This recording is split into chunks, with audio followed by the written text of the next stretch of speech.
Et yop tout le monde, on se retrouve aujourd'hui pour deux intégrales du soir. Alors pourquoi deux? Parce que tout simplement les deux fonctions que vous pouvez voir ici m'ont fortement inspiré. Donc assez incroyable. On va commencer par la première intégrale. Donc la première intégrale, c'est la partie entière de ln de x sur l'intégrale, sur la borne 0,1. Ok, du coup calculons donc cette intégrale ln de x, tac, voilà. Donc quand on voit des parties entières comme ça, faut toujours penser à des sommes, c'est-à-dire subdiviser en sommes.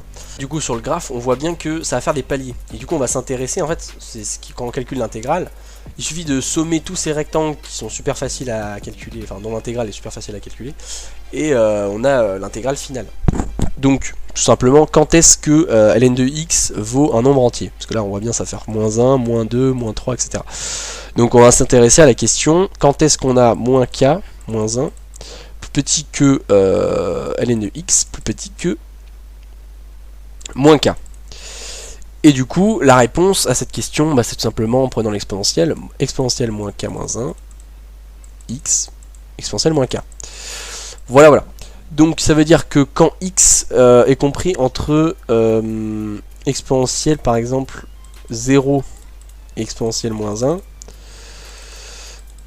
paf, on a bien x compris entre moins 1 et 0, et du coup, enfin ln de x pardon compris entre moins 1 et 0, et du coup sa partie entière elle sera égale à moins 1. C'est bien ce qu'on a ici, entre 1 et exponentielle moins 1 on a égal à 1. Ok, donc du coup une fois qu'on a trouvé les conditions pour que ln de x soit entier, bah on va tout simplement du coup subdiviser notre intervalle 0,1 en intervalle qui nous arrange. Voilà, donc là ça tombe pas du chapeau, puisque ça, comme j'ai dit, ça c'est le truc qu'on vient de calculer juste avant. Et du coup on a une sorte d'imbrication d'intervalle, et c'est nickel, parce que du coup ça fait pile le segment 0,1, et même si on avait un 0,1 ouvert ici, on s'en fout, parce que de toute façon c'est la borne de notre intégrale, donc on s'en fout de la borne, et du coup on peut faire la somme de ce truc là, ln de x, voilà. Et là, comme on a bien fait notre boulot, la valeur entière de ln de x, bah, c'est moins k moins 1. Donc là, je vais juste factoriser le moins 1.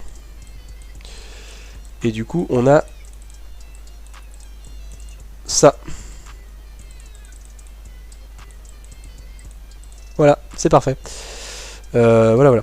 Ok, et ensuite, cette intégrale, elle est facile à calculer, hein, parce que c'est que des constantes. Et donc ensuite, là, il suffit juste de manipuler un petit peu les équations. Et on va facilement trouver un résultat. Et là du coup, pour ceux qui ont repéré, on a un magnifique télescopage ici. Tac. Du coup il va rester que le premier terme qui vaut ici 0. Moins le dernier terme, donc moins la limite quand n tend vers plus infini de n plus 1 exponentielle n plus 1. Mais bon, ça... évidemment ça tend vers 0. Et ensuite la petite somme des exponentielles moins k, et la somme des exponentielles moins k de 0 à l'infini, du coup c'est 1 sur 1 moins exponentielle moins 1. Voilà, voilà. Et ensuite, pas oublier qu'il y a un petit moins ici, donc on va avoir un moins 1 ici. E sur 1 moins E. Du coup voilà pour la première intégrale. Bon, alors, la plus intéressante, c'est quand même celle-ci. Pourquoi? Parce que là, du coup, on voit que les termes, ils deviennent de plus en plus grands. Alors, j'avais mis un moins, mais bon, ouais, pas nécessaire. Et du coup, qu'est-ce qui se passe quand on prend l'inverse? Est-ce que c'est calculable ou pas? Eh bah, oui, c'est calculable. Donc, on a un truc comme ça. Cette fois-ci, les termes, ils tendent vers 0 au fur et à mesure. On voit un truc qui est quand même très pentu. Voilà, voilà. Et du coup, bah, on va pouvoir calculer ça avec la même strate, en fait. La même strat, c'est-à-dire qu'on va vraiment découper de la même manière l'intervalle.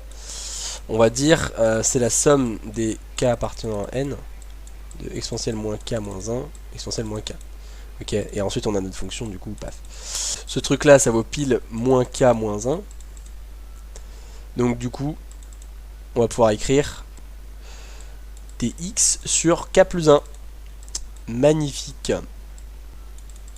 Encore une fois, on a 1 sur k plus 1 fois du coup une intégrale facile, tac, comme ça.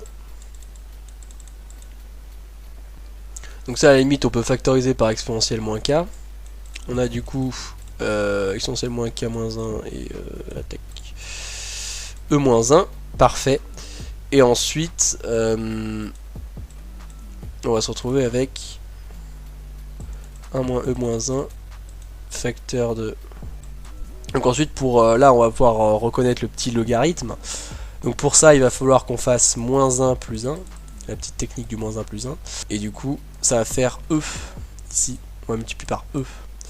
Alors ensuite le e on peut le mettre tac ici.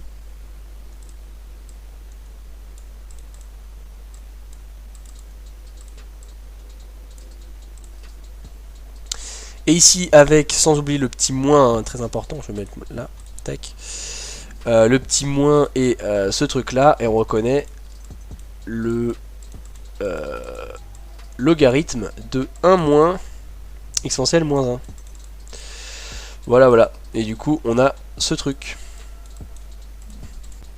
Voilà, voilà pour les petites intégrales du soir. Et sur ce, j'espère que ça vous aura plu.